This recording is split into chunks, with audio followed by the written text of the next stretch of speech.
One of the things that intrigued me most about the script was the sort of levels and layers of this puzzle. And I mean, I had to read it twice to even, follow a lot of the sort of mystery as it gets unveiled. And I think those kinds of movies where there's so much going on that you can pick up more and more if you watch it a few times are really exciting.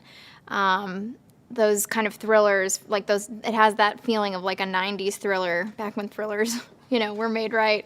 And then obviously Ben and Gavin were hugely exciting to me. Dana works at Living Robotics, and she is an accountant there, and she sort of notices that something doesn't add up financially at Living Robotics, and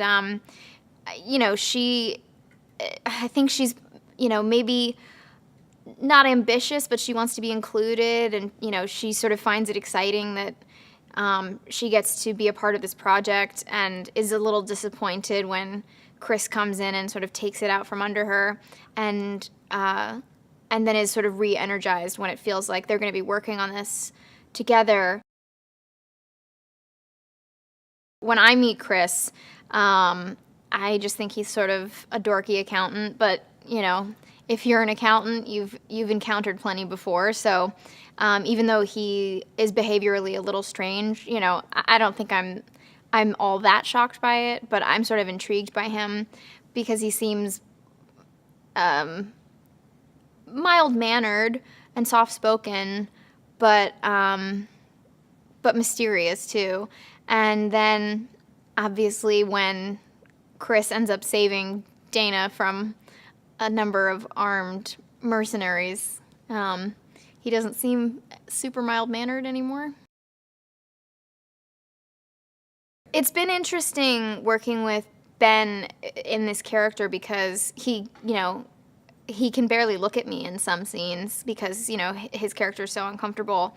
But Ben finds a way to make the oddities so charming that I think Dana is really drawn in and, is even more drawn in by his vulnerability and his strange behavior. So, it's, Ben is also like kind of soft spoken and he's such a big guy. And I think, I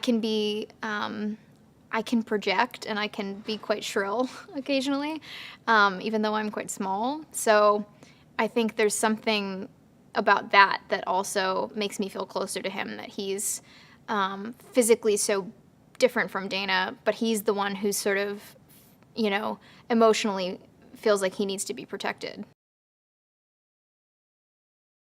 I've only ever worked with one or two other people who remind me of Gavin. It's this fascinating thing because he's got so much testosterone and he's such a dude, and like Gavin and Ben get so excited about, the action sequences and, the sort of the guns and the toys of it all. And then, Gavin has this unbelievable reverence for the emotional content, and especially for Chris and Dana. He takes it all so seriously, but he has a lot of joy